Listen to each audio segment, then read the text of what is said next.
Bonjour Myriam. Bonjour Karim, bonjour tout le monde. Ça va?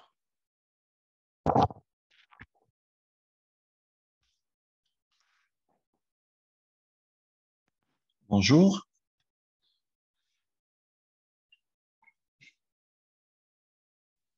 Karim, est-ce que vous m'entendez? Oui, oui, je vous entends très très bien. Oui, très bien, parce que j'avais un problème technique. D'accord, je partage.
Bonjour tout le monde.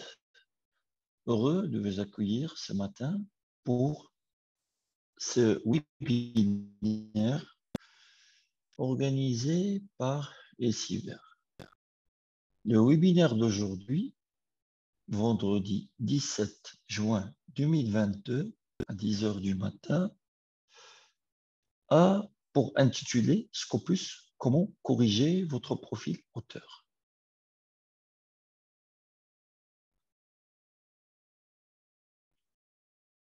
Nous allons discuter aujourd'hui, avant qu'on entame le plan, une brève présentation de votre interlocuteur, Karim Aïch, ambassadeur Essiver, membre de plusieurs centres de recherche et aussi directeur administratif d'un centre de recherche en Allemagne.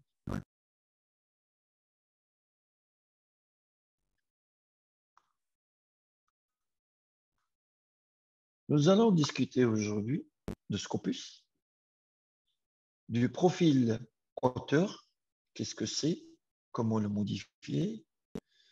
Faire une petite démonstration pour voir qu'est-ce que c'est un profil auteur et voir aussi les modalités de sa mise à jour et recevoir vos questions-réponses.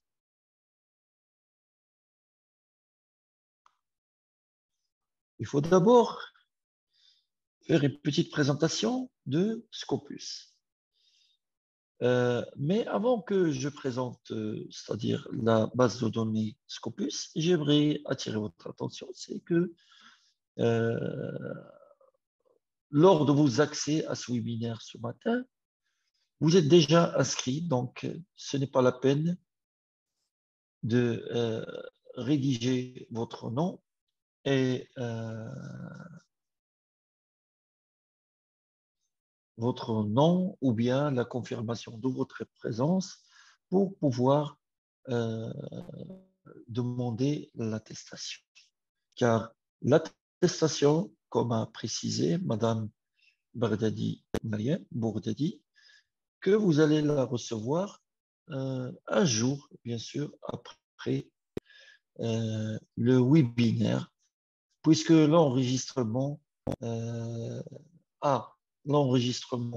à cette formation, à ce webinaire-là, vous garantit bien sûr une production automatique de l'attestation. Il faut juste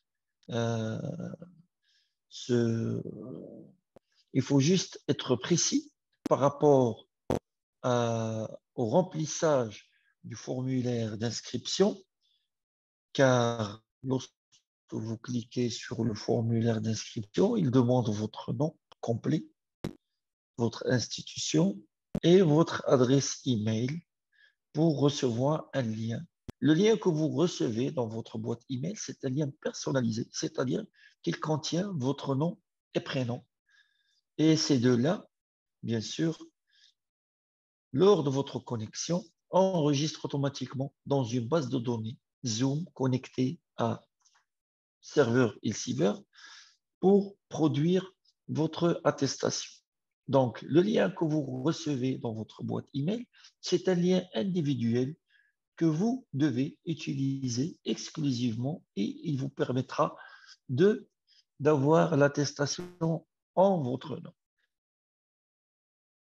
Si vous prenez votre lien et vous l'envoyez à d'autres personnes qui se connectent, ils vont se connecter bien sûr en affichant votre nom et prénom et ils inscrivent vos informations encore une autre fois dans la base de données et c'est normal qu'ils ne recevront pas une attestation puisqu'ils n'ont pas accédé au webinaire avec leurs propres informations. Encore une fois, pour participer au webinaire, veuillez remplir les renseignements qui se trouvent lors de votre inscription et accéder avec le lien que vous recevez dans votre boîte email et ne pas le partager pour que vous puissiez avoir une attestation et pour aussi donner la chance à d'autres personnes de se connecter, de remplir clairement le formulaire et de se connecter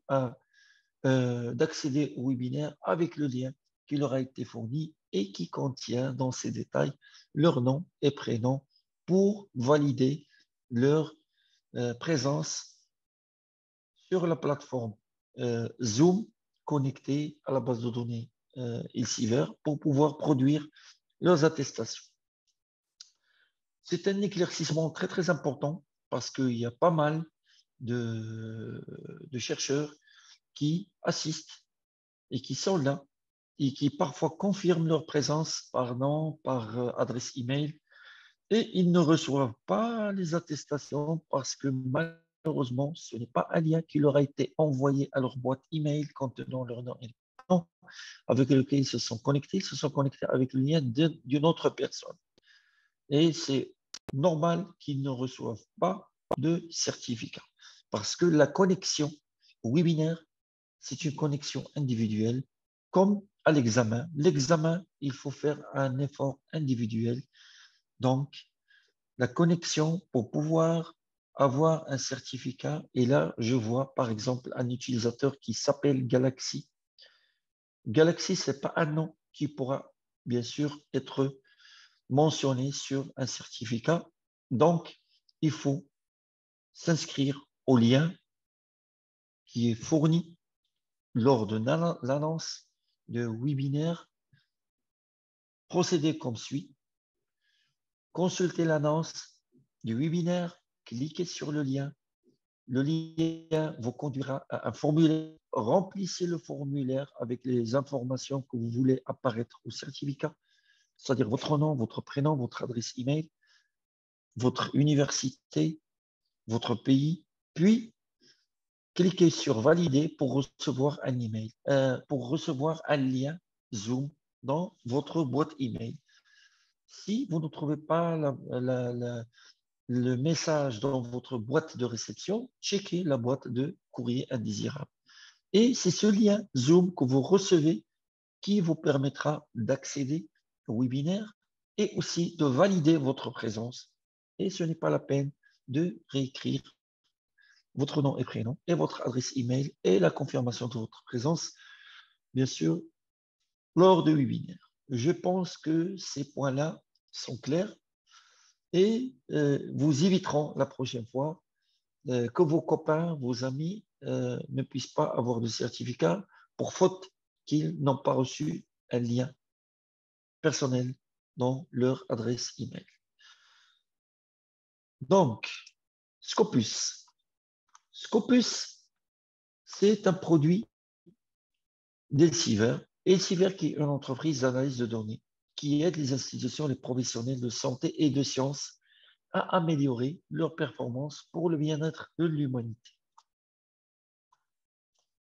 Elsevier, pour les chercheurs qui ne la connaissent pas, c'est une maison d'édition moderne qui a été fondée en 1880, mais sur la base d'une maison d'édition néerlandaise familiale fondée en 1580, ce qui veut dire que vous avez devant vous une société qui a un cumul d'édition, un cumul de travail scientifique et de travail sérieux et rigoureux pour la production de la connaissance académique et scientifique. Là, on dira que Elsevier, c'est une maison d'édition qui a plus de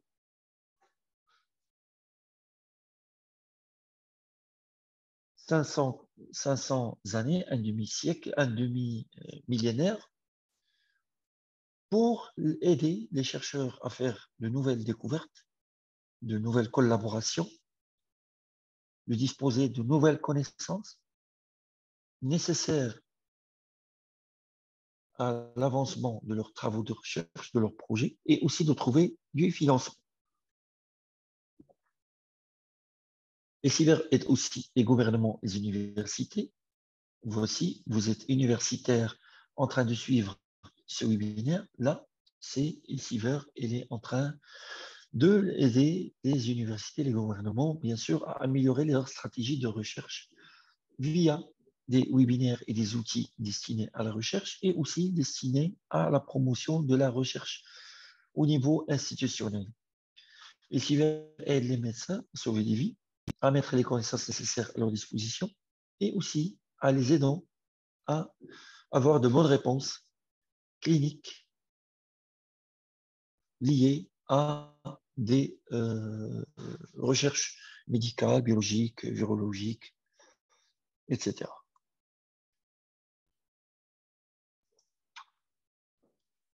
Donc, l'objectif d'Elsevier, c'est de repousser les limites du savoir pour le bien de l'humanité. Elsevier, c'est un ensemble. C'est un libre accès d'abord. Elle ouvre pour une recherche plus inclusive, plus collaborative, plus transparente.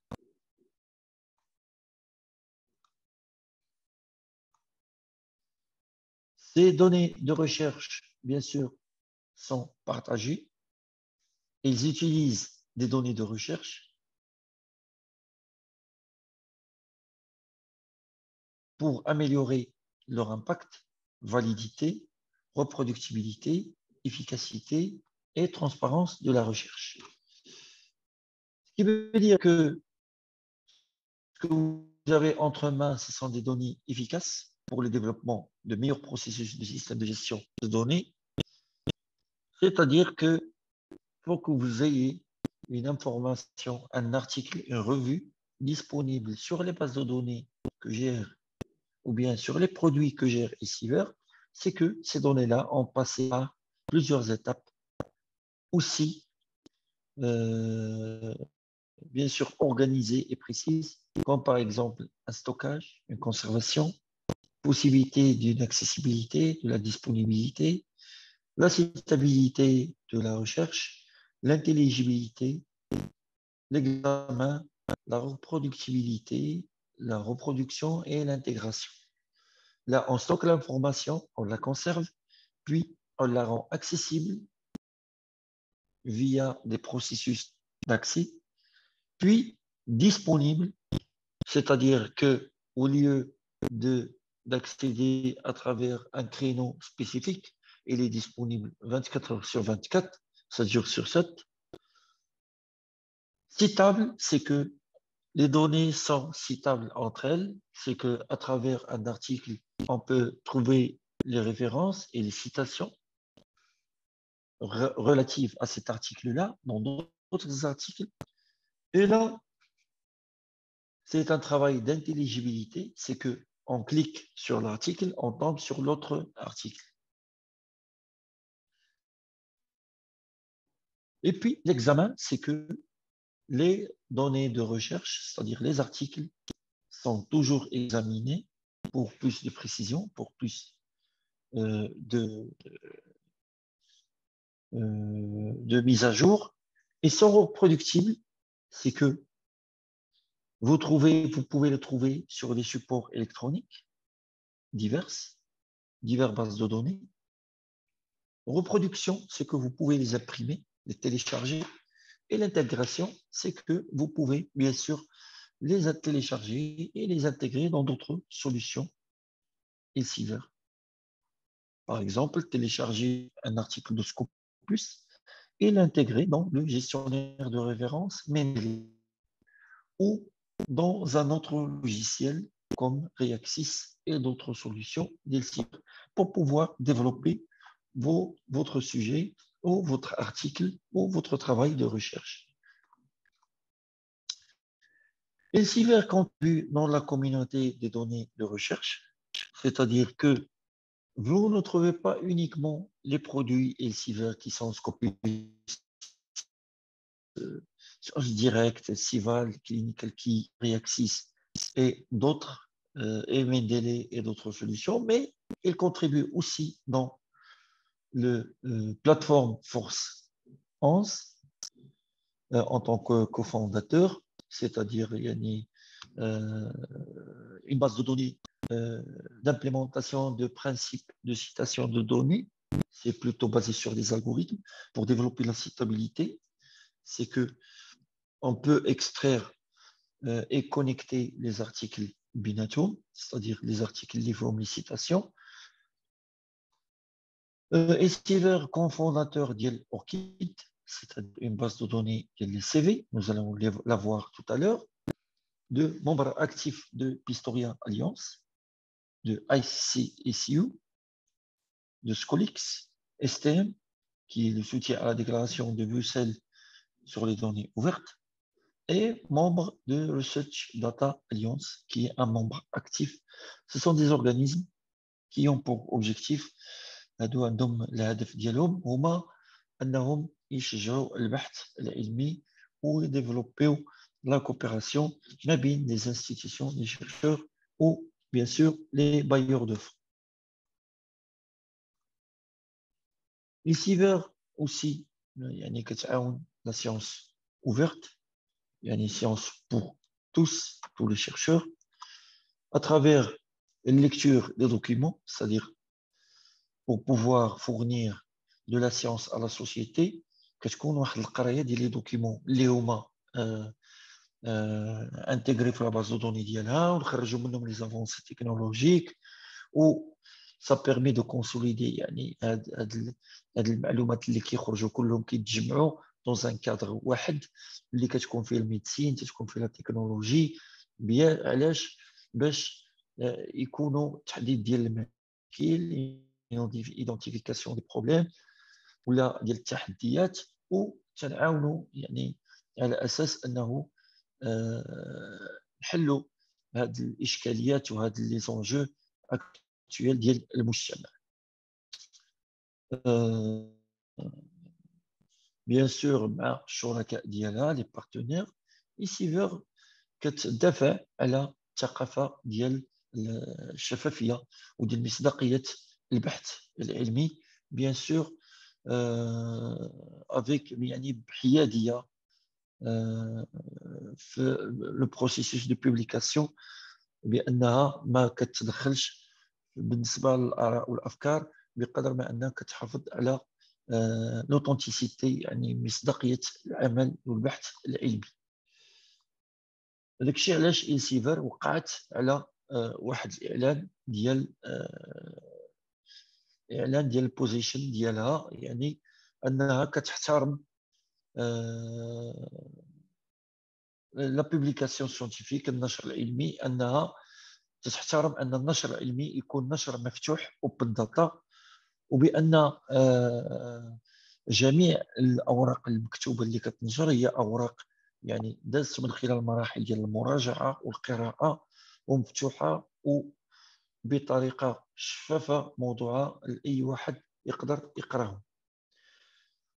إلسيفر وقعت اتفاقيه ديال شراكه مع الحكومه البريطانيه من اجل انها تشجع البحث العلمي من خلال واحد الجمعيه يعني غير حكوميه اللي كتعمل على انها تطور حقل البحث العلمي بالنسبه للجامعات في يعني في المملكه المتحده.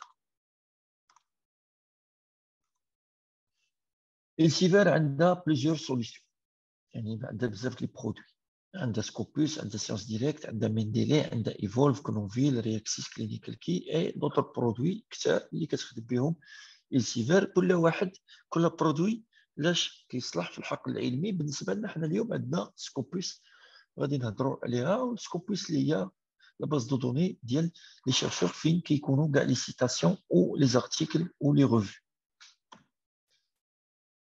سكوبوس هي واحد لا باز دو دوني اللي هي مصححه، يعني مرتبطه ارتباط كامل في الشبكه وبيناتها. هي اكبر قاعده بيانات ديال السيتاسيون ديال الاقتباسات ملخصه، وكتجمع يعني الاوراق العلميه اللي هي يعني شافوها الباحثين وشافوها يعني المختصين ليزيكسبير الخبراء في الميدان من اجل تشجيع البحث العلمي في العالم، يعني في جميع الميادين، لي دومين، سيونس، تكنولوجي، لا ميديسين، العلوم الاجتماعيه وحتى الفن والعلوم الانسانيه. لان البحث العلمي ولا يعني عنده واحد الاهميه كبيره في العالم، سواء في مجالات محدده او لا في تخصصات متعدده، يعني تخصصات يعني انترديسيبلينير مترابطه وكولابوراتيف، يعني في اطار شراكات يعني مشترك، يعني كولابوراتيف فيه تعاون بين لونسومبل ديال لي ديسيبلين ديال العلوم.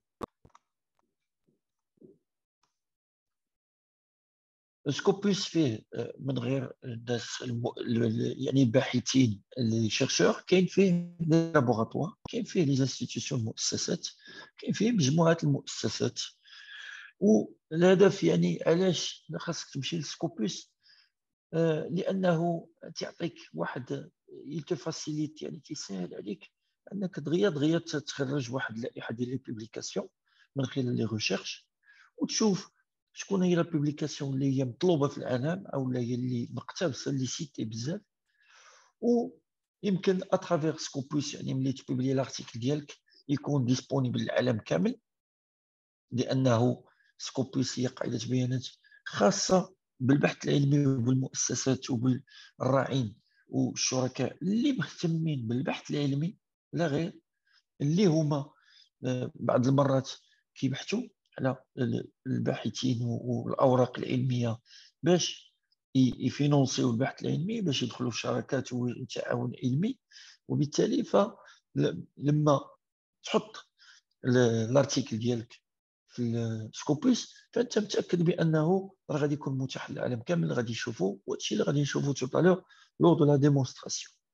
Permettre un meilleur reflet de la réalité dans le classement, les classements internationaux. يعني ملي كتبيبلي ارتيكل يعني ضروري انك تحترم ديك الطريقه، لا ميثودولوجي، باش المنهجيه، باش يمكن لك تبيبلي ان ارتيكل، يعني توضع الاسم ديالك واسم المؤسسه ديالك اللي هي الجامعه. وبالتالي فاسكوبوس كياخذ الجامعه ديالك وكيحسب لا بوبليكاسيون ديالك في اطار لي بوبليكاسيون ديال الجامعه، باش يقول بان الجامعه الفلانيه الى بوبليي قدا ديال لي زارتيكل 100 ارتيكل 200 هذا، ونشوفوا اون كومباريزون افيك les autres universités. هنا غادي نقولوا بان سكوبوس عندها 17 مليون بروفيل ديال المؤلفين، 81 مليون دوكيمون، و 80,000 مؤسسة اللي مسجلة في قاعدة البيانات سكوبوس. هنا سكوبوس قاعدة بيانات اللي هي محايدة مجردة، يعني ما عندناش رأي، ما كتدخلش في ما ينشر، كوريتد يعني مراجعة من طرف خبراء مستقلين. يمكن كتوضع بين ايديكم يعني واحد الادوات تحليليه قويه، و يعني كتعطيكم واحد الاقتباس دي سيتاسيون اللي هما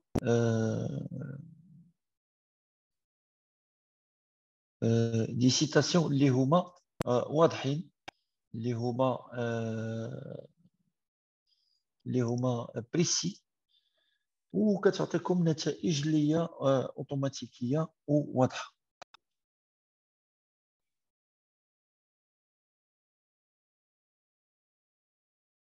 دونك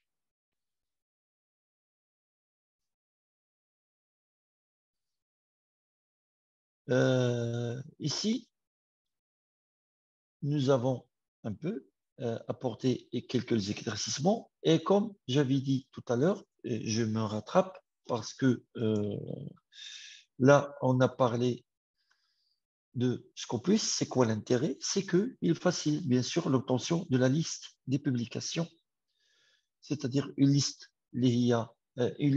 qui est bien sûr qui intègre l'ensemble des résultats affichés, qui permet d'apprécier l'impact de chaque article, dire voilà l'article, tel article sur la liste, il a été cité combien de fois, nous allons voir ça dans la démonstration, et permet aussi, c'est-à-dire la base de données Scopus, si vous publiez un article, d'être affiché partout dans le monde et que votre article il est bien sûr consultable partout dans le monde.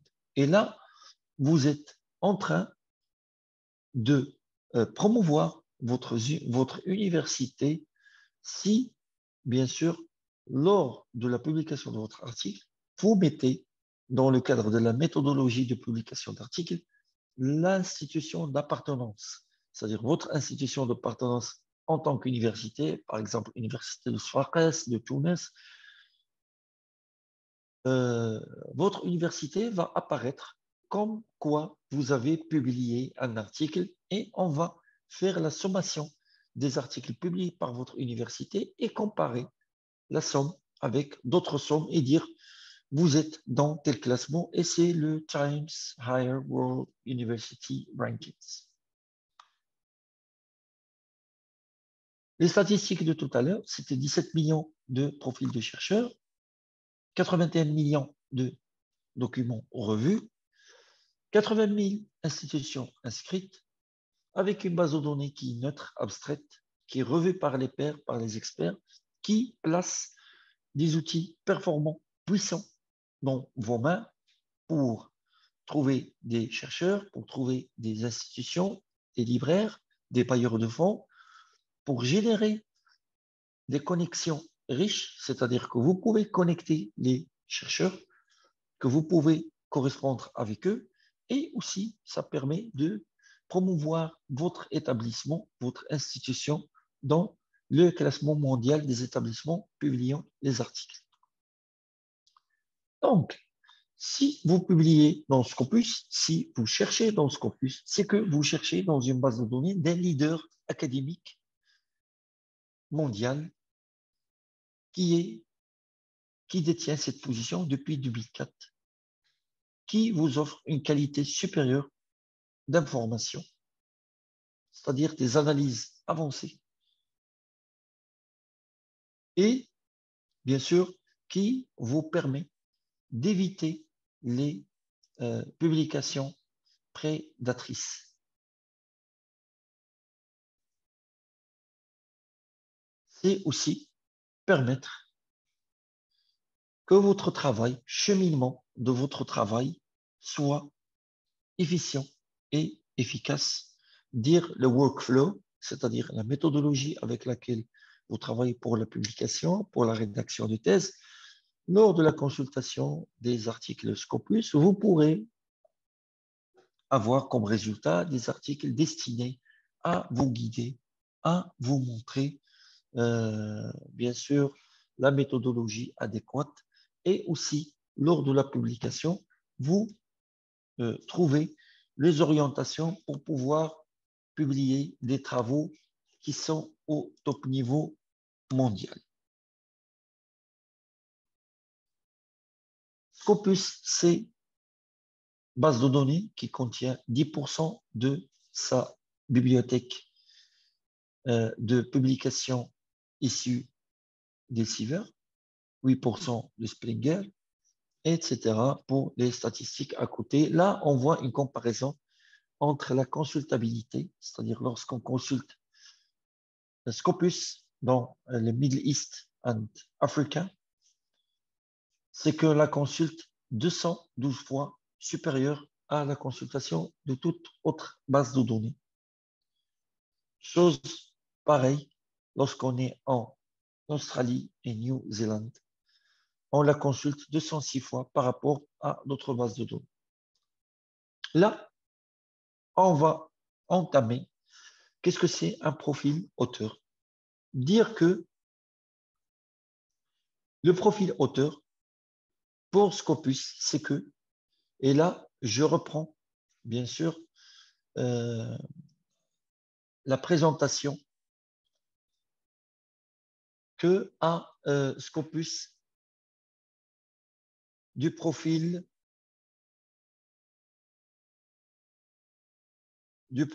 auteur, bien sûr, à Scopus.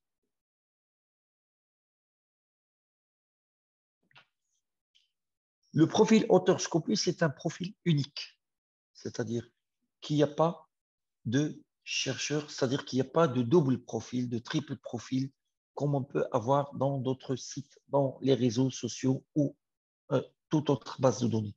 C'est que pour un article, il y a un profil unique. Ce sont des informations qui alimentent un profil, bien sûr, des articles publiés et de toute autre publication relative au même auteur sur Scopus.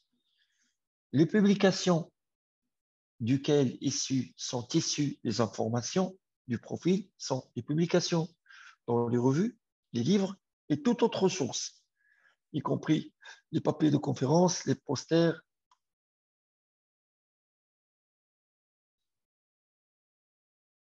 Bien sûr, le contenu de la base de données Scopus est revu par un board, c'est-à-dire un comité d'experts qui affine, bien sûr, et regroupe l'ensemble des informations indexées.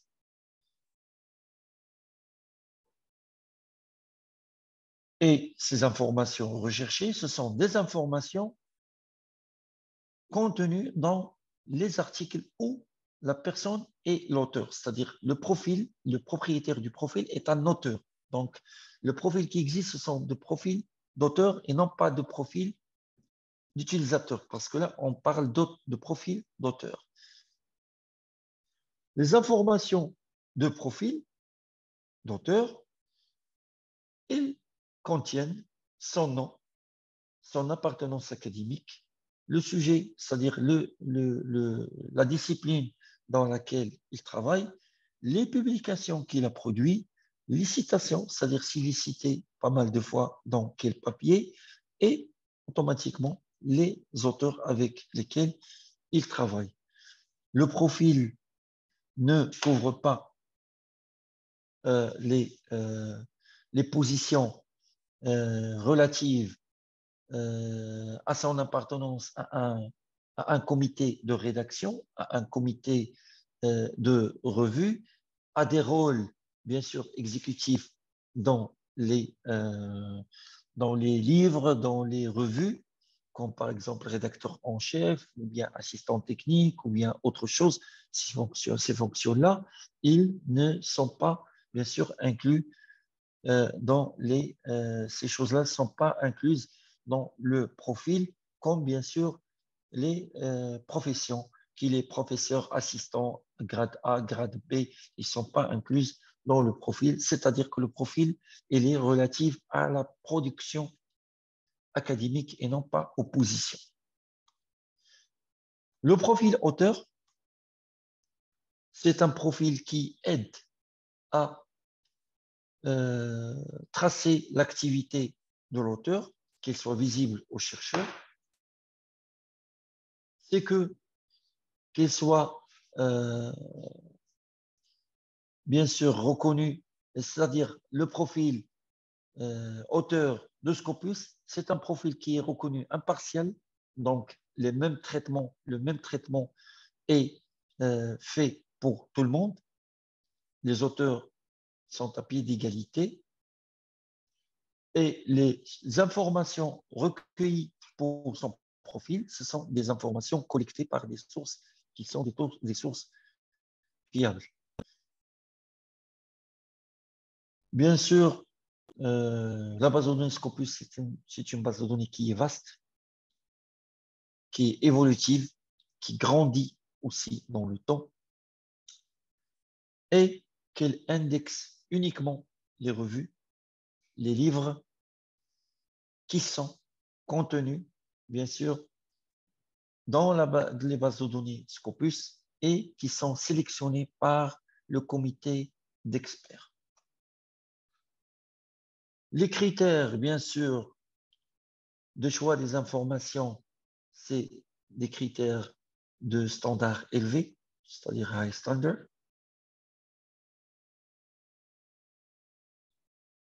qui permettent à chaque chercheur, c'est-à-dire autre que l'auteur, de localiser un auteur avec le maximum d'informations et d'informations qui est vérifiées, c'est-à-dire qui ne sont pas issues de revues et de sites prédatrices, ni bien sûr des réseaux sociaux dont la fiabilité est toujours en question.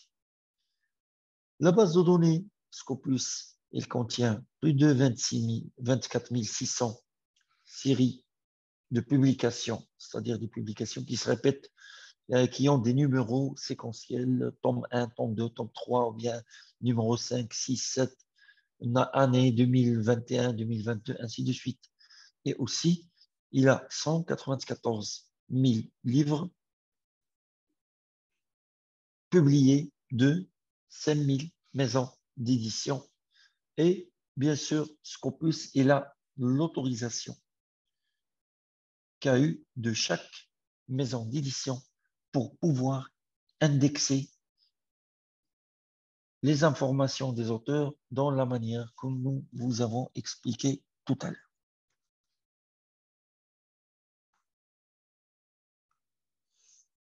Le profil Scopus est identifié pour chaque auteur avec un numéro spécifique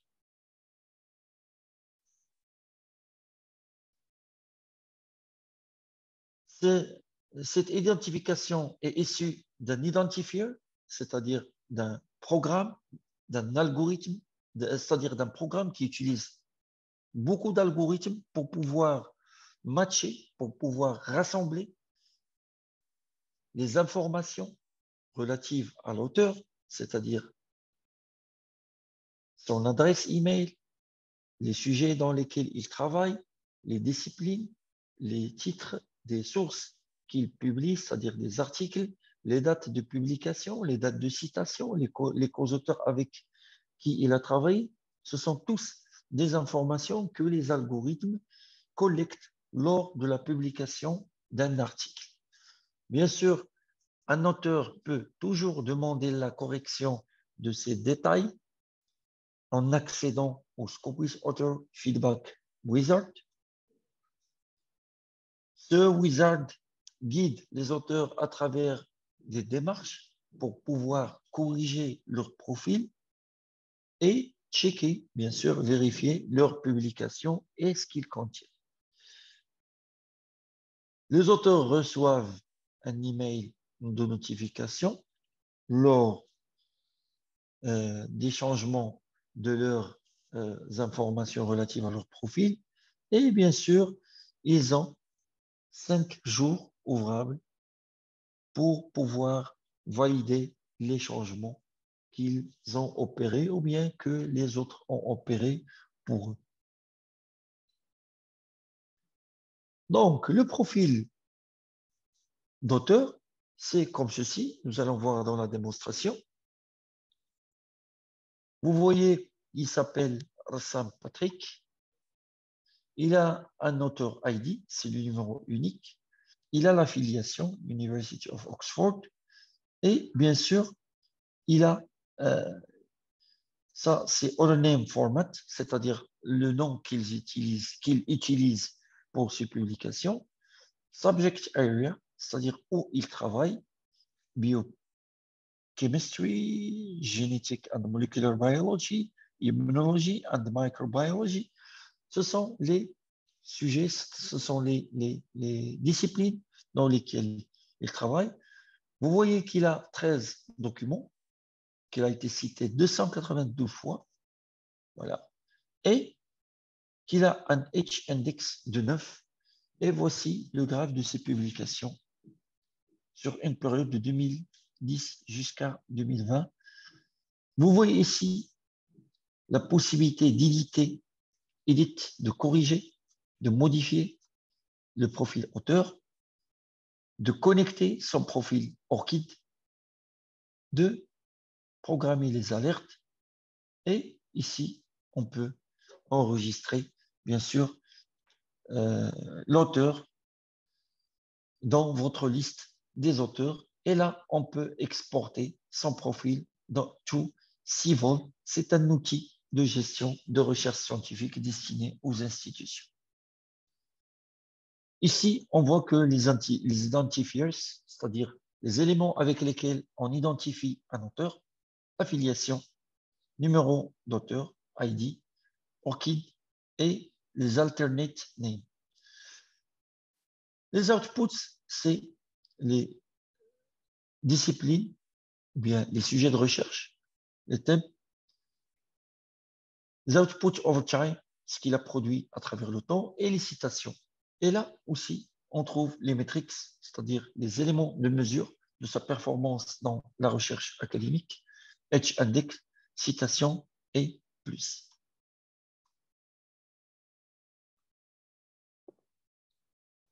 Pourquoi on doit vérifier la mise à jour de son profil? Premièrement, c'est pour intégrer des informations précises et complètes aux applications de financement à travers votre promotion et tenue. C'est-à-dire que lorsque votre profil auteur est bien précis, ça facilite aux bailleurs de fonds de vous localiser, de vous contacter pour vous proposer des collaborations, pour vous proposer parfois des financements pour terminer votre projet s'il les intéresse. Et puis, parce que les données de Scopus sont utilisées par les agences de financement des institutions et d'autres chercheurs pour apprécier votre recherche et impact. C'est-à-dire que lorsqu'on vous trouve sur la base de données Scopus, on aimerait savoir qui vous êtes et à quelle institution vous appartenez pour dire, voilà, votre recherche elle est issue de telles institutions. D'où viennent les données du profil auteur? Tout à l'heure, nous avons expliqué que à travers le Scopus Identifier, et là, c'est 5000 et plus d'éditeurs qui sont sur la base de données Scopus de 105 différents pays. C'est-à-dire qu'il y a une mise à jour quotidienne des informations. Parce que la base de données Scopus contient plus de 23 452 revues, plus de 294 revues commerciales et plus de 5 527 revues en open access. 8000 articles sous presse pour s'ajouter aux différents articles publiés. Ces informations contiennent des full metadata, c'est-à-dire des données qu'on peut exploiter pour identifier l'auteur. Ces éléments contiennent des résumés de références de citations. On a aussi les conférences. On a 194 000 événements de conférences avec 9,8 millions papiers de conférences, essentiellement dans le domaine de l'ingénierie, mathématiques, de la physique et des sciences de l'ordinateur. La base de données contient aussi des livres. Ces livres, il y a 852 séries de livres, c'est-à-dire des livres sur tome 1, tome 2, ou 1, 2, 3 et autres.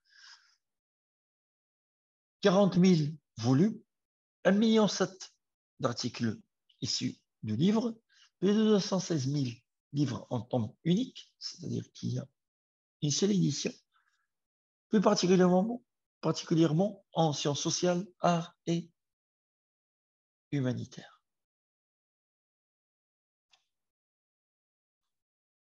Les informations relatives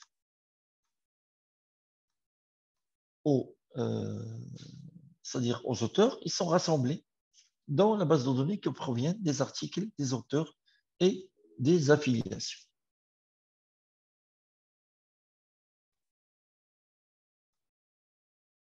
Scopus utilise alors une combinaison d'informations revues et corrigées par les experts pour bien sûr construire automatiquement les profils des auteurs.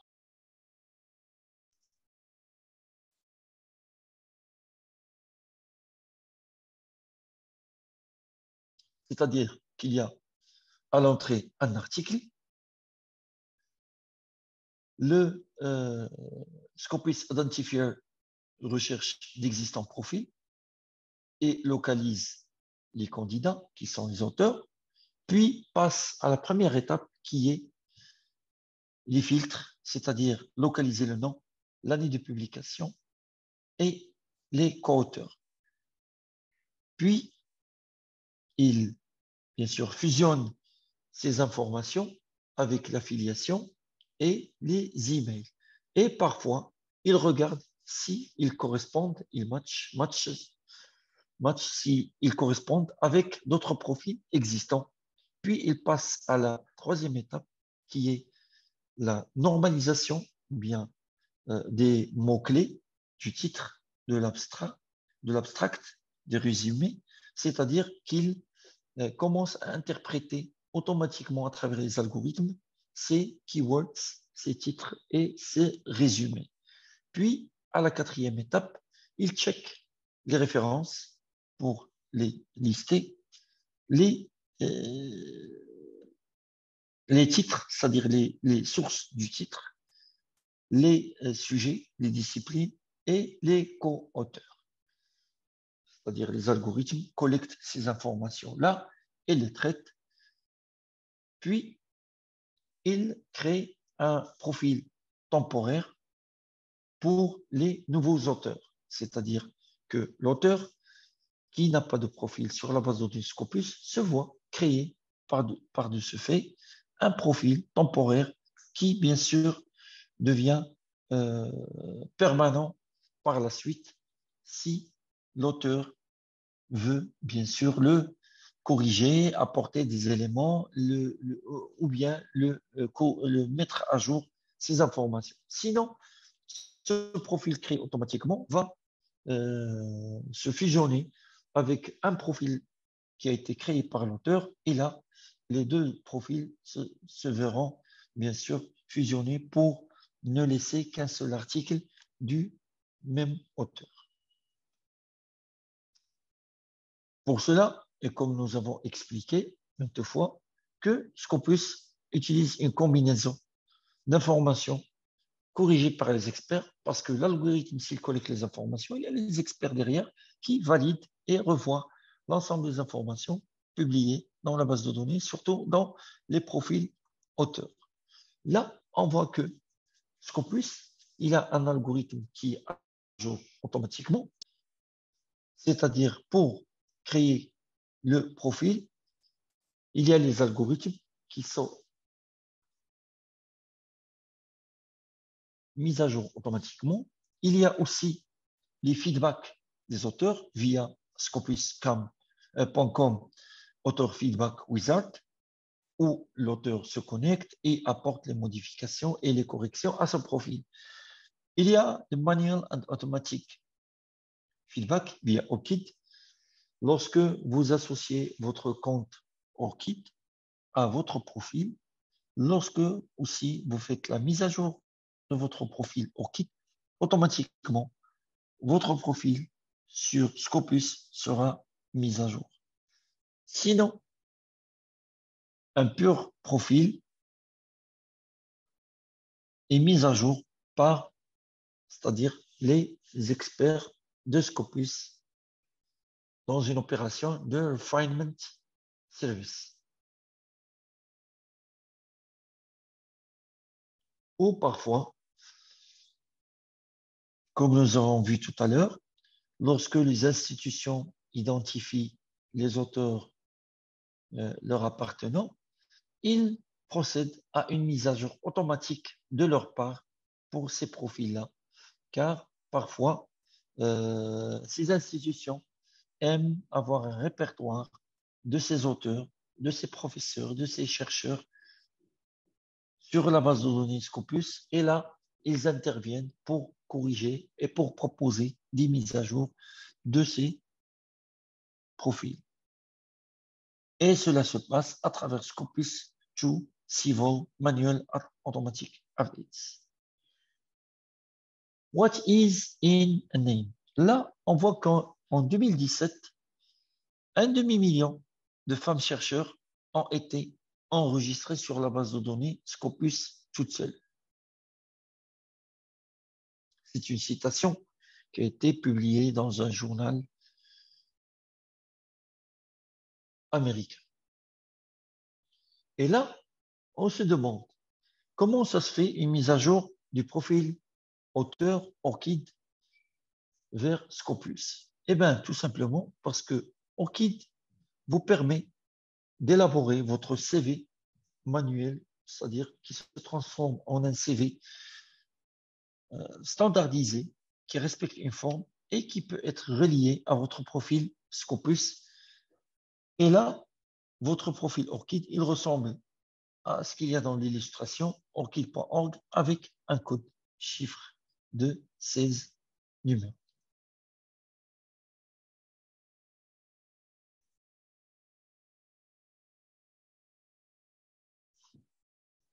Ici, comment on peut apporter des corrections à votre profil en utilisant le Author Feedback Wizard.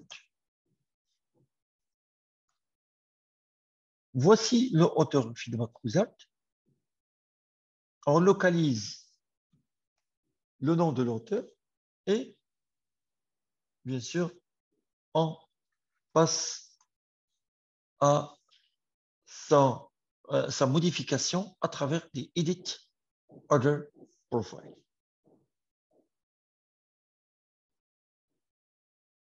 Là, on met à jour ou on suggère des mises à jour à travers un autre profil.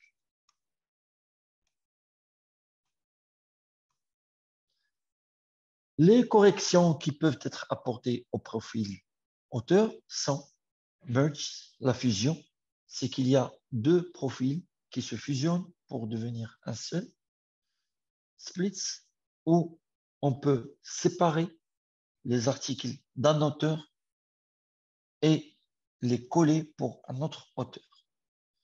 Il y a les overwrites ou bien les erreurs, comme le nom, les erreurs dans l'email, comme dans l'institution.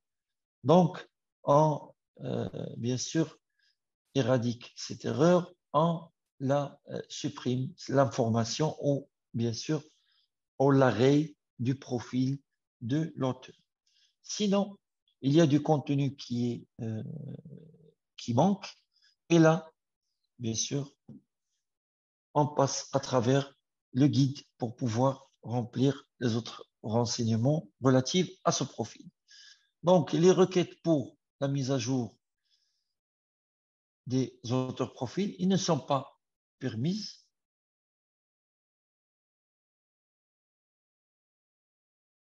C'est-à-dire que la requête, bien sûr, il n'est pas tracé dans l'historique, c'est que le profil affiche les informations, il n'affiche pas les historiques de modification. Les étapes de modification et de correction des auteurs, des profils auteurs, là, il faut localiser la page du profil de l'auteur, puis vérifier les détails, s'ils sont corrects, créer un compte Scopus pour pouvoir corriger les informations en cas de nécessité, parce que parfois vous êtes auteur, vous avez publié dans un journal et ce journal est indexé Scopus. Automatiquement, Scopus créera un profil auteur pour vous dans la base de données et vous ne rendez pas compte que vous avez déjà ce profil-là. Et là, à travers la localisation de votre profil et la vérification de détails, vous pouvez créer un compte parce que le profil créé par Scopus n'est pas un compte, mais c'est un profil chercheur collecté dont les informations sont collectées à travers les différentes publications. Là, vous créez un profil d'accès à la base de données Scopus et là, vous procédez à une requête de correction de votre profil auteur, c'est-à-dire que vous faites la fusion, merge, entre votre profil existant déjà sur Scopus et l'actuel profil que vous venez de créer. Et puis, essayez toujours de garder votre profil à jour. Là, on passe à la démonstration.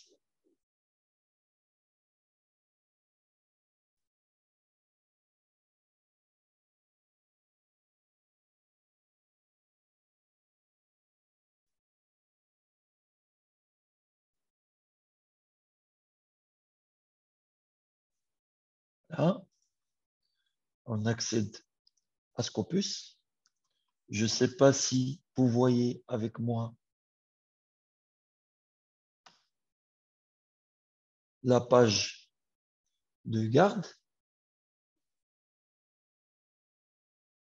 Nous sommes maintenant dans la page d'accueil de Scopus. Oui, oui, parfait, merci. Ce n'est pas la peine encore une autre fois de confirmer votre présence ni de mettre votre email. Et non, si vous avez des questions, vous pouvez les mettre bien sûr ces questions dans la boîte Q&R, questions et réponses, et nous aurons le plaisir de répondre à vos questions. Donc, voici la base de données Scopus. On va partir vers un auteur. Je m'appelle Karim. Je vais voir s'il y a un autre Karim, c'est-à-dire dans last name. Si j'ai un auteur particulier, je peux mettre son nom et voir. Moi, je prends un nom au hasard et là, on verra le profil de tout chercheur qui s'appelle Karim. Voilà, il y a Abdul Karim, Salim S, Zarib Karim, il y a d'autres aussi. Voilà. Là, on pourra voir qu'on a 3366 résultats du nom de Karim. On peut voir où, à quelle institution ils appartiennent, les porteurs de ce, nom, de ce prénom, pardon. L'Université de Malaisie. Ça, c'est Mara, Turquie, Malaisie, Dhaka, Bangladesh,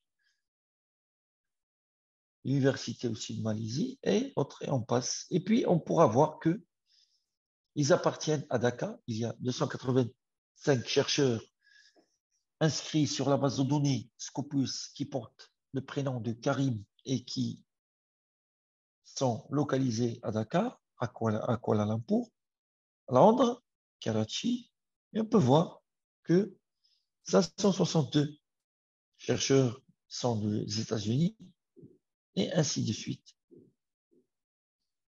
On choisit un au hasard, celui-là. Par exemple, Zarib, on voit que Zarib Karim, elle est de l'Université de Concordia,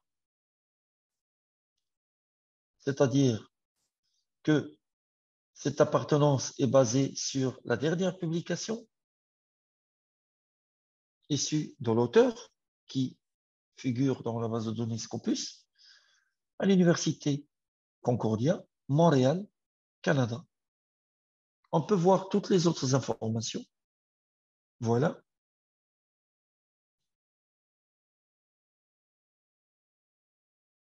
Son CV. Depuis 1994 jusqu'à 2022.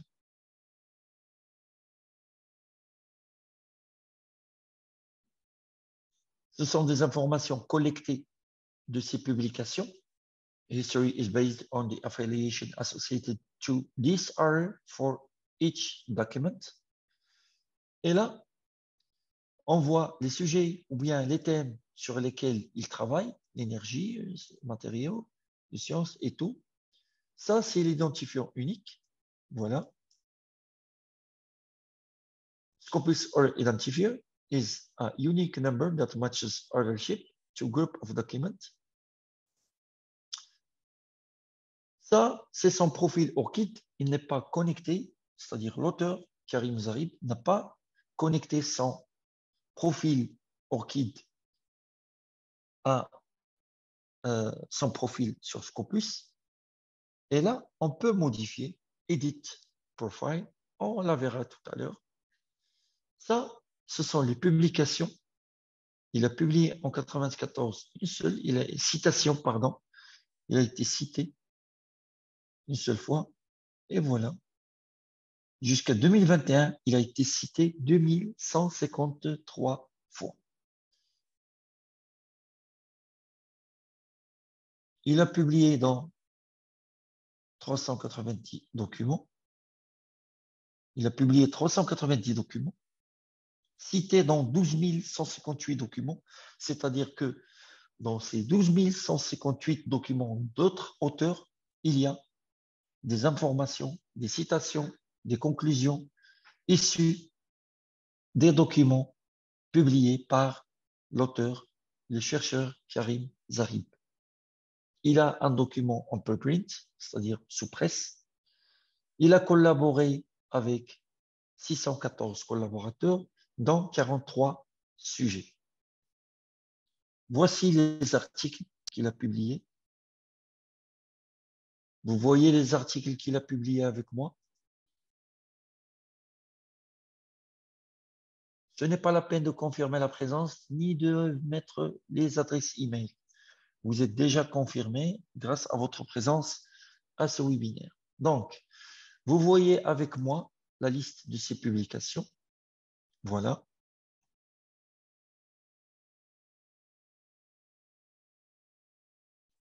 Ça, c'est le profil auteur généré par Scopus. Pour plus d'informations et l'approfondir sur la chose, on peut cliquer ici. Le mot. Mais, comme j'avais dit tout à l'heure,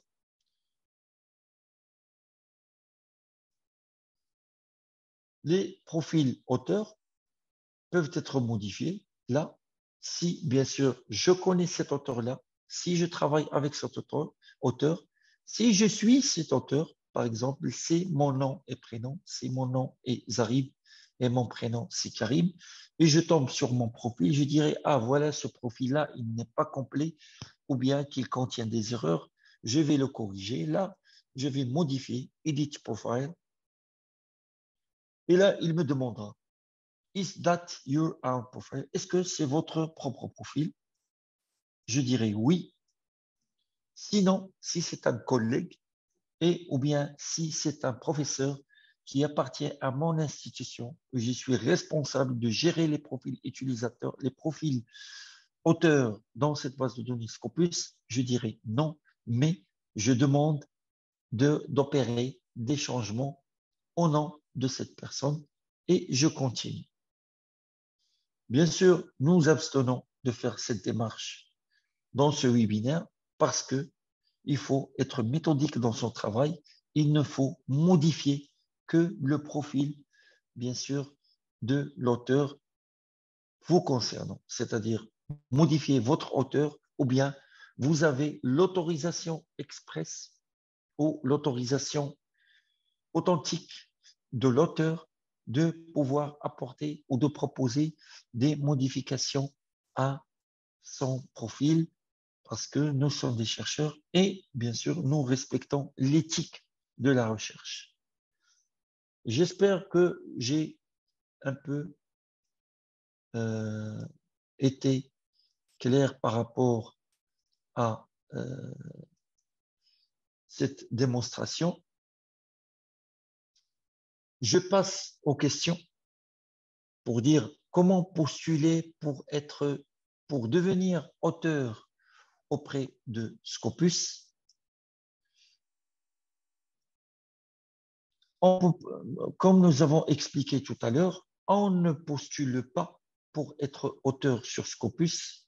On doit publier d'abord, c'est-à-dire produire un article scientifique qui respecte les règles standards de publication d'articles et le soumettre à une revue indexée Scopus qui, en le publiant, c'est-à-dire en publiant votre article dans la revue qui est indexée, automatiquement, il va monter dans la base de données Scopus et là, le Scopus Author Profile Identifier localisera votre nom, prénom, institution et vous créera un profil automatiquement et à ce profil, il va lier votre publication, votre revue et là, vous devenez un auteur indexé dans Scopus et par la suite, vous créez un compte Scopus, identifiez ce profil créé par Scopus et apportez les modifications nécessaires et là, votre profil est à jour. Une deuxième question, est-ce que le profil auteur est celui de l'éditeur? Le profil auteur, c'est un profil, c'est-à-dire du chercheur qui a produit de la connaissance, qui a produit un article, un livre, un document, un papier de conférence, des recommandations, un poster, c'est-à-dire qu'il a produit un document de recherche. Mais l'auteur qui est rédacteur en chef d'une revue, qui est conseiller scientifique d'une revue, d'un livre, qui est membre du comité de rédaction, du comité de vérification, du comité de lecture, ces positions, ils ne sont pas reconnus dans la base de données Scopus. Car la base de données Scopus, c'est-à-dire que le profil dans la base de données, c'est les publications, les citations, c'est-à-dire ce que vous apportez pour la recherche scientifique en tant qu'auteur, en tant que chercheur qui publie de la connaissance, qui questionne le savoir, qui produit du savoir. Là, c'est les éléments de création de profil. Les positions, les fonctions, c'est-à-dire être professeur, c'est des données que ne permettent pas la création de profil, bien sûr, auteur sur Scopus. Là,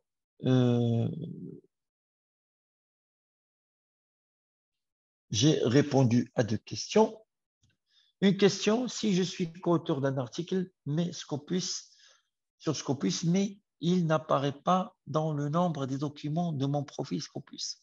Si vous êtes co-auteur d'un article, automatiquement, vous aurez votre profil auteur.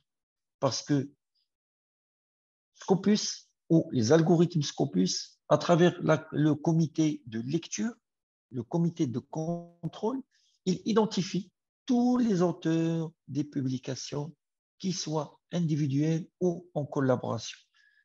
Et là, nous avons démontré tout à l'heure, dans la démonstration, que l'auteur en question avait plus de 624 collaborations. C'est-à-dire que les 624 collaborateurs avec lesquels il a travaillé, ils sont identifiés eux aussi, ils ont des profils Scopus avec un identifiant unique.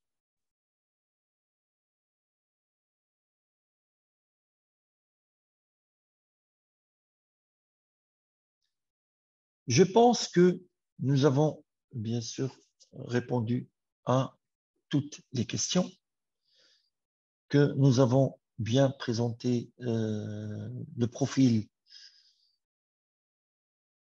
auteur de la base de données Scopus, que nous avons présenté comment la corriger d'une manière succincte, que nous avons détaillé toutes les démarches pour que vous puissiez comprendre la création des profils, la correction, la mise à jour, la fusion. Mon espoir, c'est que on aura tous la possibilité de nous lire, de collaborer ensemble et de vous retrouver prochainement dans les prochains webinaires avec Elsevier. Nous remercions aussi nos chers chercheurs en Tunisie et les autres qui sont en train de nous suivre dans les différents pays. On aura d'autres séminaires très très prochainement. Et jusque-là, je vous remercie et je vous souhaite une excellente journée. À très très bientôt.